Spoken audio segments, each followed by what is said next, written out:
오늘 우리에게 주시는 하나님의 말씀 보도록 하겠습니다. 구약성경 시편 120편 말씀입니다. 제가 가지고 있는 구약성경 897면에 있는 시편 120편 1절로 7절까지의 말씀, 저와 여러분들이 한 절씩 교독 드리도록 하겠습니다. 시편 120편 1절로 7절까지의 말씀입니다.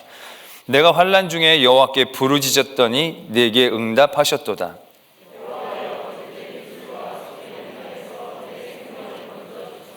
너 속이는 혀여, 무엇을 내게 주며 무엇을 내게 더할꼬? 메색에 머물며 게달의 장막 중에 머무는 것이 내게 화로다. 함께요. 나는 화평을 원할지라도 내가 말할 때에 그들은 싸우려 하는도다. 아멘. 하나님의 말씀입니다. 처음 영상 예배를 드릴 때 회중이 없이, 성도님들이 없이 카메라만 보고 이렇게 설교를 하려고 하니까 카메라가 저를 잡아먹는 것 같더라고요. 이렇게 블랙홀에 빨려 들어가는 것처럼.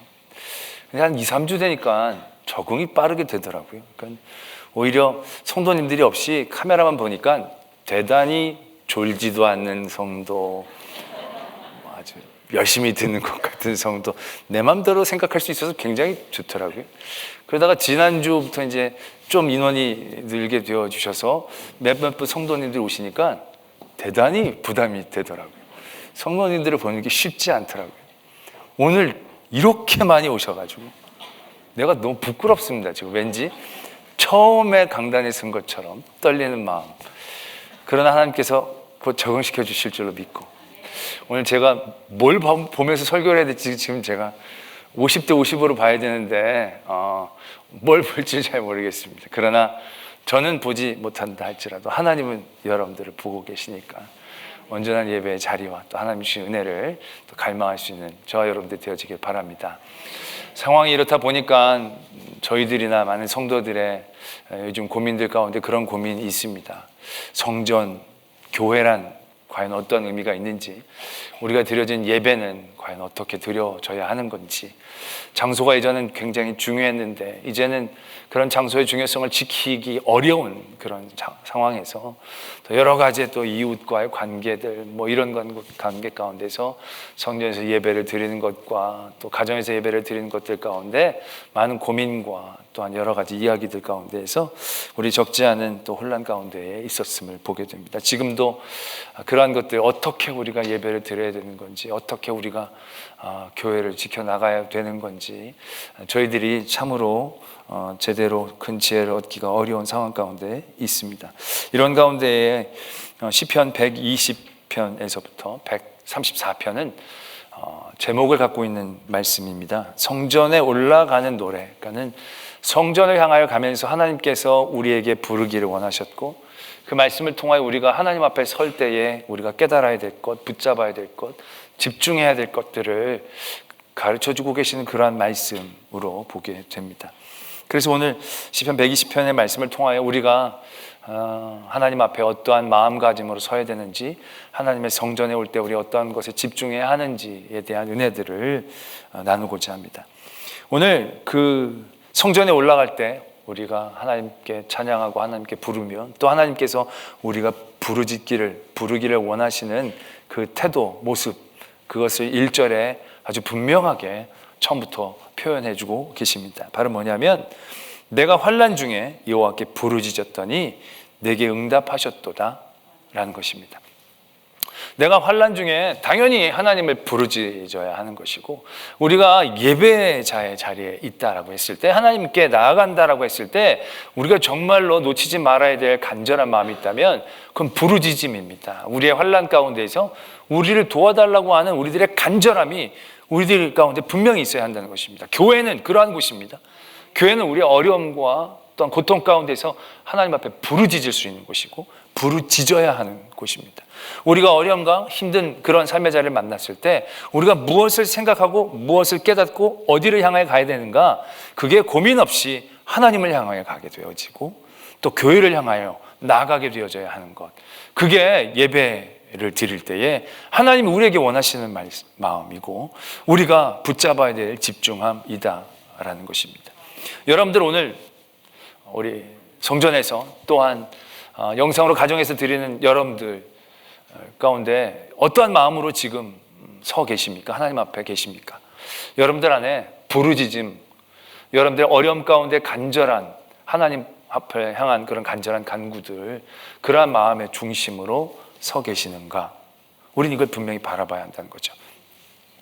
물론 지금 어려움 가운데에서 그런 도우심에 대한 간절함으로 오신 분들도 계실 겁니다.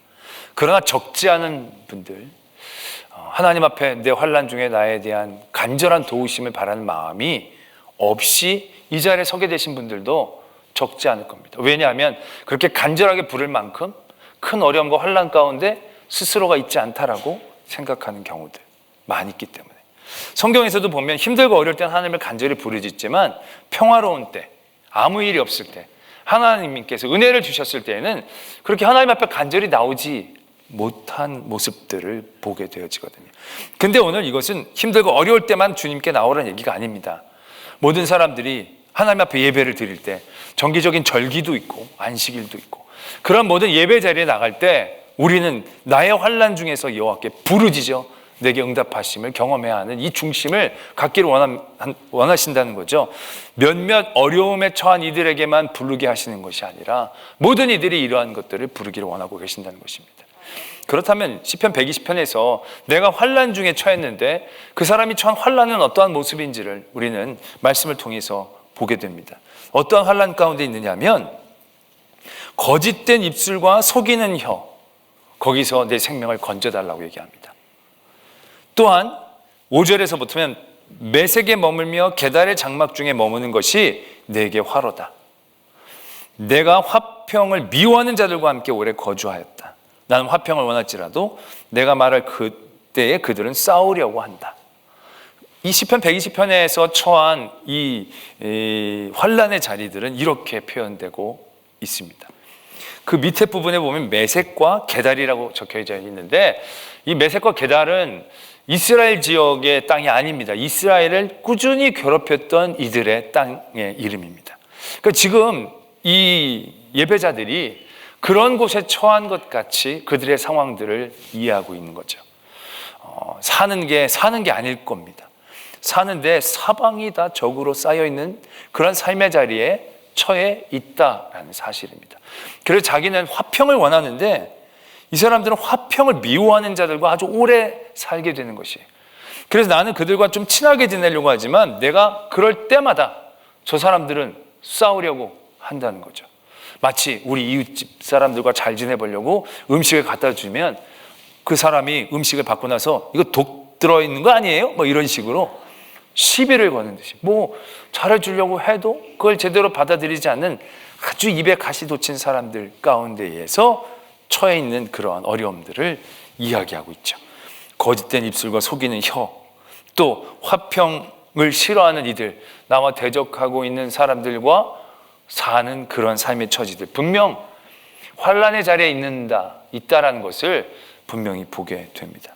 그런데 이 시편 120편에서 말하는 이 환난의 자리라는 것들이 이 시편 120편을 부르는 이 사람들에게만 국한되어져 있는 환난의 자리가 아니다라는 사실입니다. 지금 이 시대를 사는 우리도, 아니 이 시대를 사는 우리 성도들뿐만이 아니라 처음부터 그랬고 지금도 그랬고 앞으로도 그럴 것입니다. 성도라는 이름으로 세상에 산다는 것 자체가 어떠한 의미를 갖고 있는지를 우리는 너무 잘 알고 있다는 것이죠. 하나님의 사람으로 세상에서 살아나간다는 것이 얼마나 대적과 살아가야 되는 것 같은 삶의 자리인가를 우리는 분명히 깨달아야 한다는 것이죠. 우리가 지금 이 세상에서 성도의 이름으로 살 때 솔직히 큰 부대낌 없이 살아왔었습니다. 그렇게 심하게 우리를 핍박하거나 공격하거나 미워하거나 그런 일 없이 그냥 우리 잘 믿고 우리 잘 살면 되어지는 그런 시간 가운데 있었습니다. 그래서 우리는 그냥 이것도 괜찮다라고 생각한 겁니다. 그러나 절대적으로요, 기독교의 모든 전 역사를 통해서, 아니 선과 악의 역사를 통해서 선한 사람의 삶을 악은 가만히 두려고 하지 않는다는 사실들을 우리는 분명히 알아야 한다는 것이죠. 그건 에덴 동산에서부터 시작된 갈등입니다. 아무리 하나님이 차려주신 에덴 동산이라 할지라도 악은요, 끊임없이 선한 사람들을 가만히 두지 않으려는 위험과 위기 가운데에 노출되어 있다라는 사실이죠. 초대교회 사람들이 뭐 믿지 않는 사람들을 죽이려고 했습니까? 그들의 것들을 뺏으려고 했습니까? 그들과 잘 지내보려고, 그들에게 복음을 전하고 그들과 함께 하나님의 은혜를 나누려고 했던 것뿐이지 않습니까? 그런데 초대교회 사람들이 대했던 세상 사람들로부터의 반응은 무엇입니까? 핍박이지 않습니까?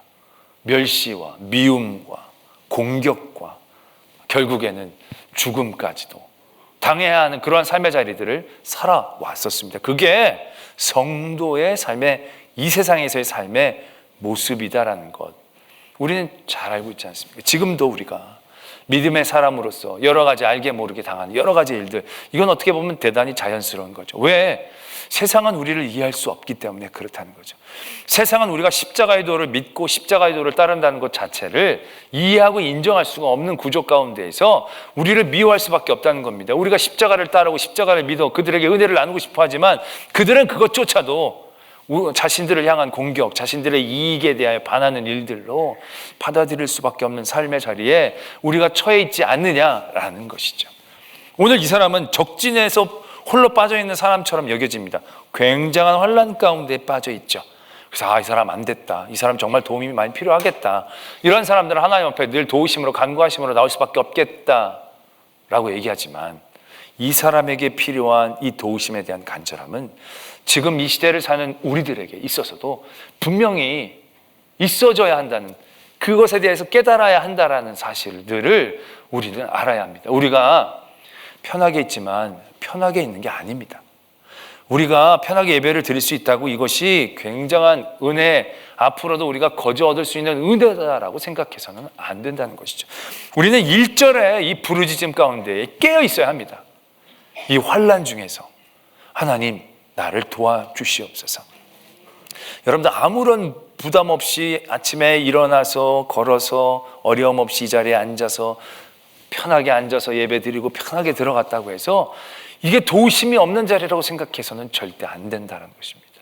이 자리가 언제 어떻게 세상으로부터, 화평을 싫어하는 자로부터, 미워하는 자로부터 공경을 당하게 될지 알 수 없는 자리이다라는 그러한 깨어있음이 우리들 예배자들에게 있어야 한다는 것이죠. 그래서 우리는 예배를 드릴 때마다 이러한 간절함 가운데 있어야 합니다. 여전히 우리는 세상에 있습니다. 세상의 권세 잡은 자들 그 밑에 있는 것 같아 보입니다. 그 삶의 자리에서 하나님 우리를 도와주시옵소서. 그런 간절한 깨달음 가운데, 긴장함 가운데 있어야 합니다. 우리 가정에서 예배를 드리신 분들도 편하게 그냥 계셔서 편하게 그냥 의무처럼 예배를 드리시는 것들로 끝내면 안 됩니다. 오늘 이 예배의 자리를 통해서 내가 환난에 있음을 깨닫고 그 환난에서 하나님의 도우심을 원하는 간절함 가운데 있어야 한다는 얘기죠. 간절함이 생기면 어떻겠습니까? 여러분들 이렇게 설교를 들을 때도 이렇게 보면요, 어떤 분들은 이제 별로 설교가 이제 마음에 안 하는 분들은 이렇게 약간 무게 중심이 뒤로 가 있습니다. 근데 간절해지기 시작하면 이렇게 뜹니다. 그래가지고 의자도 막 걸터 앉아가지고 저한테 덤벼들듯이 막 이렇게 이제 그렇게 긴장하면서, 왜? 간절하니까.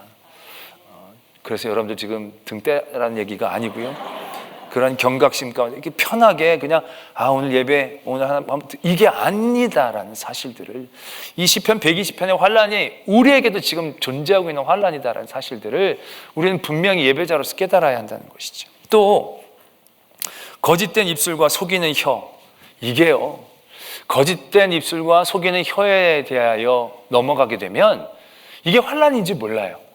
그렇지 않습니까? 처음엔 환난인지 모르는 거예요. 이게 이미 거짓과 속이는 것에 빠져들 그때부터가 환난이지만 빠져드는 그 순간은 환난인지 모른다는 거예요. 이게 얼마나 심각한 것이냐는 거죠. 지금 이 시편 120편에 있는 사람들만의 얘기가 아닌 거예요. 지금 우리의 삶의 자리도 그런 거예요. 우리 기사를 봤더니 우리나라가 사기 범죄율 증가율이 1위라는 거예요.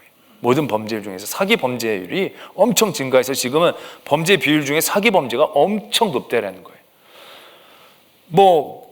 그도 그럴 것이 우리가 보면 요즘 그 보이스 피싱 같은 것들 얼마나 당하는 분들이 그거 안 당할 것 같은데요. 그 멀쩡한 사람들도 그거 한번 잘못 걸려들면 당한다는 거예요. 눈 뜨고 당한다는 거예요. 그런 게 얼마나 많습니까? 또 엄청난 금융 사기들, 거기에 얼마나 연루된 사람들, 피해보는 사람들이 얼마나 사기 치는 사람들이 우리나라에 너무너무 많다는 거예요. 그래서 봤더니 WHO에서 조사를 했는데 OECD 국가 37개 국가 중에 사기 범죄가 제일 많은 나라가 우리나라라는 거예요. 횡령이 우리나라가 2등이라는 거예요. 하여튼 거짓하고 사기쳐서 사는데 우리나라가 세계 1등이라는 얘기죠. 거의. 너무 놀란 거예요. 그래가지고 거기에 따른 막 기사들이 있는 거예요. 이게 문제다. 사기 범죄에 대한 형량이 낮다. 일본 사람이 그래서 한국 사람은 거짓말 많이 하는 사람이라고 얘기하는 것이 일명 또 어떤 의미가 있다. 이런 기사가 막 있는 거예요. 맞아. 우리 너무 사기가 많고 거짓이 많고.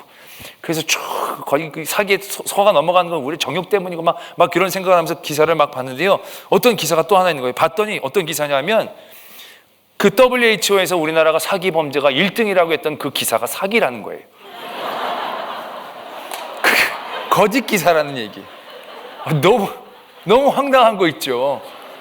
나 여태까지 그거 보고 열받아가지고 막 신문에 나온 거 막 찍어놓고 막 이렇게 막 1등 강도 1등 강간 1등 이런 게 쭉 있었던 거죠. 그런데 어떤 신문사에서 파봤더니 그런 기관 자체가 별로 없고 이런 범죄를 나타내는 순위를 매기는 것 자체가 근거가 어디 있는지 모르겠고 대답을 못 하겠고 그래서 이 기사 자체가 사기다.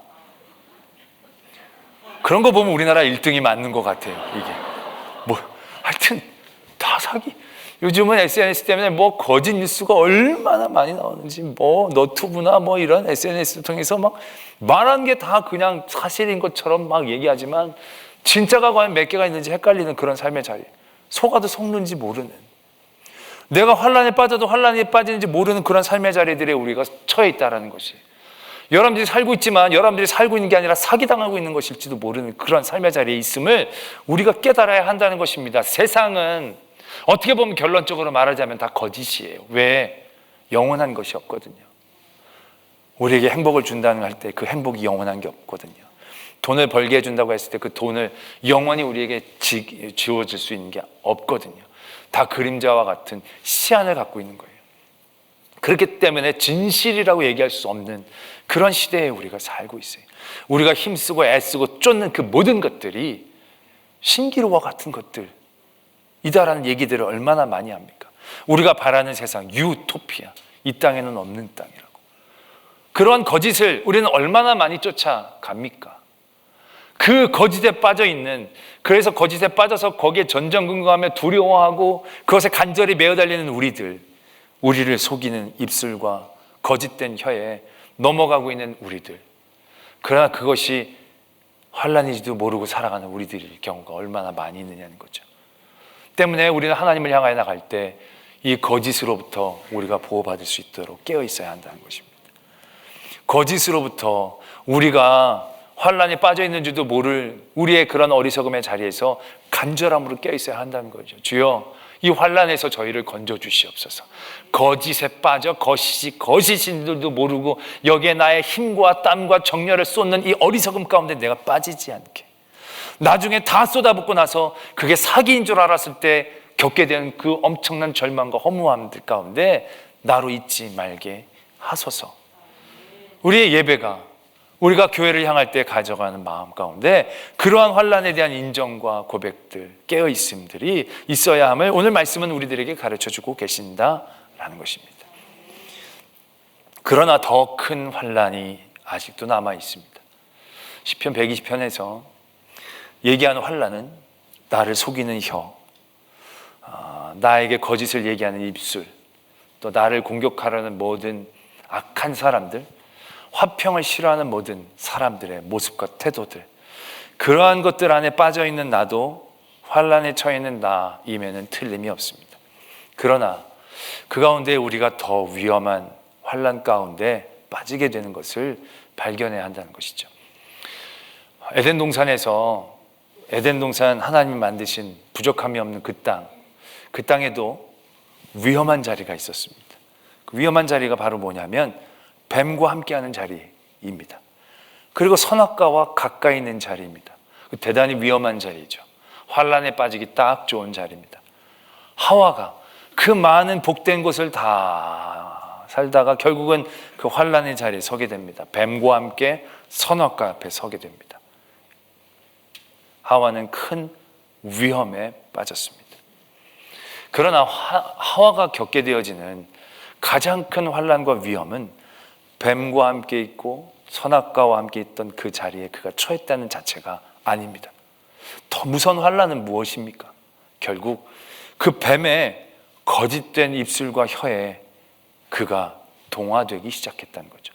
단순히 속는 것으로 끝나는 게 아니라 그 거짓된 혀와 입에 그가 빠져간 거죠. 그래서 그 열매를 남편에게 갖다 주고 또 하나님을 피해 다니고 하나님께 변명하게 되어지는 그 거짓된 입술과 혀를 그가 닮아갔다는 것이 그가 처한 더 위험하고 치명적인 문제였다는 사실이죠.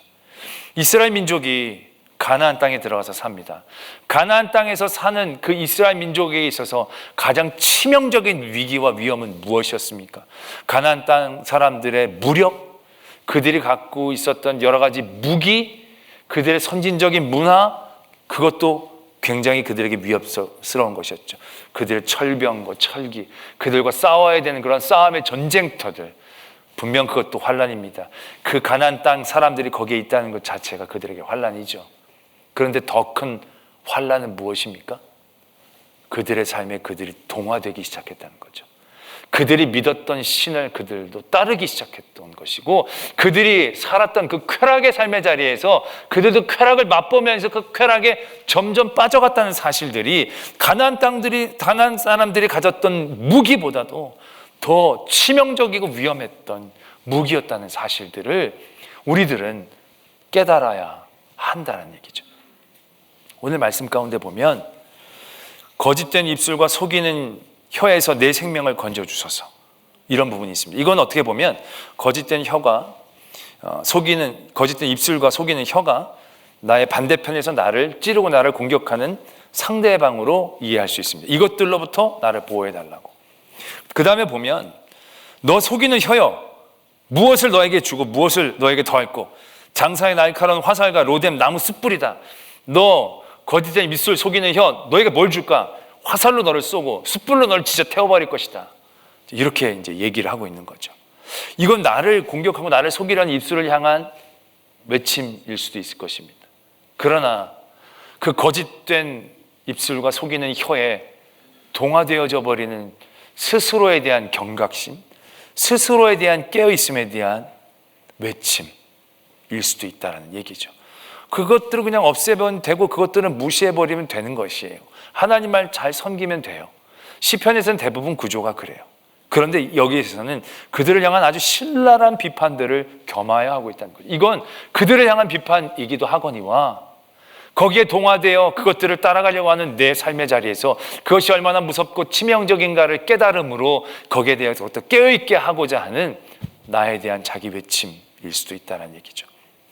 메섹과 게달에서 삽니다. 화평을 미워하는 자들과 함께 삽니다. 내가 그들에게 화평을 원하지만 그들은 늘 싸우려고 내게 덤벼들다라고 했습니다.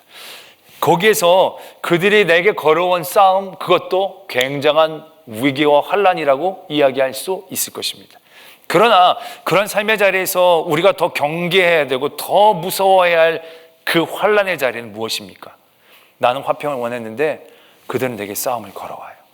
그런 자리에서 나는 점점 내 안에 화평을 잃어가고 그들과 같은 마음에 내 마음이 동화되어져 가는 그런 삶의 자리에 산다는 것, 그것이 더 치명적이고 위험한 모습이 아닌가라는 것이죠. 다윗이 하나님 앞에 참으로 인정을 받고 사랑을 받았던 사람이었습니다. 그 이유 중에 하나가 바로 여기에 있다라는 것이죠. 왜냐?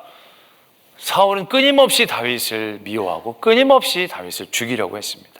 다윗은 사울에게 충성했습니다. 다윗은 사울에게 잘하려고 했습니다. 그러나 그럼에도 불구하고 사울은 끊임없이 다윗을 죽이려고 했습니다. 오늘 이 시편 120편의 삶의 자리에 다윗이 처해진 것과 마찬가지입니다. 나는 화평을 원하지만 그들은 나에게 싸우려고 하는도다. 다윗이 그의 삶의 자리에서 겪었던 환난, 어려움, 그것은 사울에게 쫓기는 생명의 위험, 배고픔, 굶주림, 그것도 그의 삶에 맞이했던 환난의 자리였을 것입니다. 그러나 그것만이 다윗의 환난은 아니었습니다. 그가 사울을 피해 굴 속에 들어가 있는데 사울이 그 굴 속으로 들어옵니다. 우리는 그 상황을 보면 이건 하나님이 주신 은혜다라고 생각할 겁니다. 많은 다윗에 있는 사람들이 이건 하나님이 주신 기회입니다. 지금 사울을 죽여야 됩니다 라고 다 다윗에게 이야기했던 그런 상황입니다. 그러나 그 사울이 다윗이 있던 굴에 혼자 들어왔던 상황은 다윗에게 있어서는 환난의 자리였다는 얘기죠. 왜? 사울의 마음을 닮아가게 하는, 사울의 그 마음을 자기도 닮아가고 싶어하는 그 마음에 동화되어지는, 나는 화평을 원했는데 전 늘 나에게 싸움을 걸어온 것들에 지쳐서 이제 내 마음도 화평을 내어놓고 그와 싸우려고 하는 악을 갖게 되어지는 상황 가운데 그를 처하게 하는. 그래서 다윗이 사울의 옷깃을 잘랐을 때 마음이 찔렸다, 그렇게 적고 있습니다.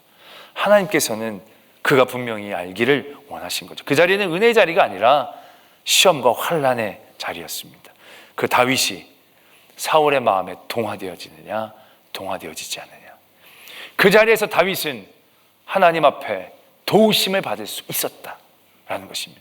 그 자리는 이미 하나님이 상처를 주고 숟가락만 얹으면 되는 자리처럼 보여서 그냥 가서 죽이면 되는 것처럼 보였지만, 다윗은 그 자리에서도 하나님 앞에 도우심을 얻을 수밖에 없는 자리임을 고백하고 있는 거죠.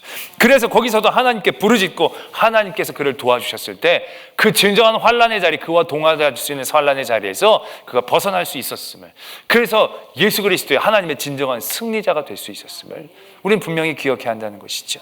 예수님도 마찬가지죠. 예수님도 고난 가운데 시험에 드셨죠. 고난을 피하고 싶은 마음, 그러나 하나님 앞에 순종함으로 고난의 자리에 나가셨습니다. 십자가를 지고 이제 죽으십니다. 그 십자가상에서 이미 모든 어려움과 시험들을 다 이겨내고 이제 그 사업을 완수할 수 있는 자리입니다. 그 자리에서 그냥 예수님은 자기의 고통 가운데 집중하고 가버리면 되십니다. 그냥 죽으시면 되는 겁니다. 근데 그 자리에서도 예수님은 자기를 묻고 자기를 매달고 자기를 핍박하고 비난하는 그들을 바라보십니다. 그리고 그들에게 얘기하십니다. 저들의 죄를 모릅니다. 저들의 죄를 사하여 주시옵소서. 굳이 그렇게까지 하실 필요가 없는, 마지막으로 그들을 무시하고 그들을 바라보지 않아도 되어지는, 자기의 사명에 이제 온전히 그 사명을 감당하셨고 이루셨던 그 승리의 자리에서 더 이상 무엇인가를 하지 않으셔도 되어지는 그 자리에서 예수님은 오히려 더 깨어 계셨다는 거죠. 저들과 같이, 그 예수 그리스도를 미워했던 그들과 같이 그들의 마음을 닮아가면서 그들을 무시하고 그들을 정죄할 수 있었지만, 예수님께서는 끝까지 그 유혹을 이겨낼 수 있었다는 거죠. 그를 미워하는 이들을 정죄하고 무시하는 그러한 자리에서 예수님은 오히려 일어서셨다는 거죠. 그리고 하나님 앞에 기도하고 간절히 부르짖죠. 저들의 죄를 사하여 주시옵소서. 그렇게 하지 않으셔도 되어진 그 자리에서도 예수님께서는 오히려 깨어 주님 앞에 부르짖으셨다라는 사실들을 우리는 분명히 기억해야 한다는 것입니다. 바로 이것입니다. 우리가 하나님 앞에 나올 때에 우리의 자리들, 예배의 중심들 가운데 우리는 도우심을 바라는 간절함이 있어야 합니다. 우리는 도우심이 필요 없는 사람이라고 생각하는 자체가 얼마나 위험하다는 걸 깨달아야 하는 것이죠. 그래서 우리는 늘 도우심을 받기 위한 간절함으로 우리의 예배 자리에 깨어 있어야 합니다. 또한 그 깨어 있음 가운데 우리의 연약함을 인정하고 우리가 그 모든 삶의 환경 가운데에 동화되어지지 않는지 주의 빛으로 날마다 우리를 바라보면서 우리로 하나님 앞에 정화하고자 하는 그 도전들이 예수 그리스도 앞에 나오는 우리들, 교회를 바라보는 우리들에게 분명히 되어져야 한다는 것입니다. 우리가 예배를 드리지만 우리가 얼마나 상황과 환경에 연약한 이들입니까? 여기 오신 분들도 아시겠지만, 지금 예배를 드리신 분들도 알겠지만, 처음 우리가 영상으로 예배를 드렸을 때랑 지금이랑 어떻습니까? 처음엔 그래도 안간힘을 쓰면서 복장도 경건히 갖춰가지고 막 집중하려고 애를 쓰셨지만 한 주 한 주 우리가 영상으로 예배를 드릴 때 주변 환경에 우리가 얼마나 쉽게 동화되어집니까? 예전에는 배경은 집이었지만 모습은 교회에 온 모습으로 시작했지만 점차 집에 계신 모습으로 지금 동화되고 있지 않습니까? 처음엔 예배당에 앉은 태도처럼 예배를 드렸지만 지금은 집의 한 가구처럼 여러분들이 동화되어지는 것들 발견하고 계시지 않습니까? 얼마나 우리의 연약함 깨닫게 됩니까? 그럼에도 불구하고 우리는 그것들에 대한 깨어있음이 없다라는 얘기죠. 우리의 삶의 자리에서 수없이 많이 우리를 공격하는 그러한 일들이 우리에게 경험되어지지 않는다고 공격이 없다라고 생각해서는 안 되는 것이죠. 그래서 우리는 간절히 내 환난 중에 이렇게 부르짖어야 되는 것이고요. 그 부르짖음 가운데 내 마음속에 더욱더 깨 있어야 되는 것은 세상에 동화되어지는 나의 그런 더럽혀진 영혼들, 세상 사람들과 똑같이, 아니 세상 사람들과 좀 더 나은 것으로 굉장히 의로운 것처럼 착각하고 있는 우리들의 어리석음 가운데 우리가 깨어 있어야 한다는 것이. 그래서 우리가 예배를 드릴 때 늘 제일 처음에 회개하고 하나님 앞에 죄를 고하면서 나아가지 않습니까? 우리가 주의 빛으로 우리의 삶을 비춰보면 한 주일 동안 살았을 때는 죄인 줄 몰랐던 것들이 얼마나 많이 있습니까? 그런데 주의 빛으로 비춰보았을 때 이것이 얼마나 하나님을 떠난 생각이었고 세상 사람들과 똑같은 생각이었고 그 가치관 가운데 내가 물들고 내가 악을 미워한 것이 그 악한 사람들의 마음의 중심과 내가 똑같다라는 것들을 깨닫지 못했고, 나는 교회 다니니까 선하고 내가 그들을 미워하는 건 합당하고, 그러면서 우리가 악한 사람들에게 동화되어지는 그러한 죄 가운데 있음에도 깨닫지 못하는 우리들, 그러한 모습들을 우리가 깨닫게 하기 위해서 예배 시작 처음에 우리가 그런 일들을 도전하는 것 아니겠습니까? 그러한 모습이 우리의 예배 가운데 있어야 하는 것이죠. 주의 성전에 올 때 그 모습들이 있어야 합니다. 그 모습들이 있게 되어졌을 때 예배가 의무가 되어지지 않는 거죠. 우리의 부족함과 완악함을 깨닫게 되어지고 주님 앞에서 간절함을 회복하게 되어지며 그 간절한 그곳에서 온전하게 하나님을 찬양하고 예배할 수 있는 예배자가 되어진다는 것을 오늘 우리는 다시 한번 발견하게 되어집니다. 오늘 예배를 드린 모든 성도님들, 편안하다고 편안한 게 아님을 깨닫고 나의 삶이 환난 중에 있음을 깨닫고 고백하기를 원합니다. 그리고 주님께 부르짖을 때에 그 부르짖음을 통하여 하나님의 응답이 우리의 삶 가운데 임재함을, 아니 이미 하나님의 응답이 우리와 함께하여 주님을 깨닫게 하여 주시고 그 감사함과 감격으로 더욱더 하나님 앞에 영광을 돌리는 저와 여러분들이 되어질 줄로 믿습니다. 우리 말씀을 생각하면서 함께 기도 드리기를 원합니다. 여러분들은 오늘 예배 드릴 때 어떠한 마음으로 오셨습니까? 우리의 예배 가운데 늘 간절함을 우리가 놓치지 않기를 원합니다. 우리가 직접적으로 공격을 당하지 않는다고 환난 없는 게 아닙니다. 우리는 더 위험한 환난 가운데 빠져 있는 것인 줄도 모릅니다. 우리의 자리에서 그 위험함을 깨닫고 세상에 사는 우리가 그 위험함에 노출되어 있음을 늘 깨닫고 늘 주님 앞에 간절함으로 부르짖는 저희 되게 하여 주시고, 또한 그런 모든 세상의 공격과 노출된 일들 가운데 세상과 동화되어진 우리의 죄된 모습들을 발견하게 하시며 주님 앞에 그것들을 내려놓고 깨끗게 씻게 하여 주시고 잘라내고, 그래서 정금처럼 늘 주님 앞에 서여진 순결한 영혼 되게 하여 주시옵소서. 이러한 기도의 제목으로 하나님 앞에 나가겠습니다. 사랑과의 하나님 아버지, 오늘도 우리와 함께 하여 주시고 지켜주시고 감사합니다. 하나님, 오늘도 주의 빛으로 우리의 삶을 비춰봅니다. 죄인 줄 몰랐다는 것들, 나는 당연히 해도 괜찮았다는 그것들이 내가 미워하고 저주했던, 정죄했던 모든 세상의 사람들과 다름이 없는 마음이었음을 깨닫게 됩니다. 그래서 오늘 하나님 부르짖습니다. 내가 환난 중에 처했습니다. 죄가 죄인 줄도 모르는 그 죄 가운데 빠져있는 저를 긍휼히 여겨주시고 오늘도 붙잡아 주시며 하나님의 내 자리에 서게 하여 주시옵소서. 오늘도 예배를 드리는 모든 예배자들, 그들의 중심을 하나님께서 기뻐 받아 주시옵소서. 그들의 마음 가운데는 하나님을 향한 간절한 부르짖음, 하나님 없이는 안 되는 우리의 삶에 대한 인정과 고백들, 하나님 그 부르짖음에 응답하셔서 그들을 붙잡아 주시옵소서. 모든 악한 것들로부터 보호하여 주시되 그 악한 것들에 젖어들거나 동화되지 않게 하여 주시고 내 안에 있는 세상적인 가치관과 마음들을 깨닫고 내어놓게 하실 때에 하나님의 순결한 백성으로 세워지게 하시고 하나님의 온전한 은혜를 누리는 성도 되게 하여 주시옵소서. 모든 것 감사를 드리오며 예수 그리스도의 이름으로 기도드립니다. 아멘.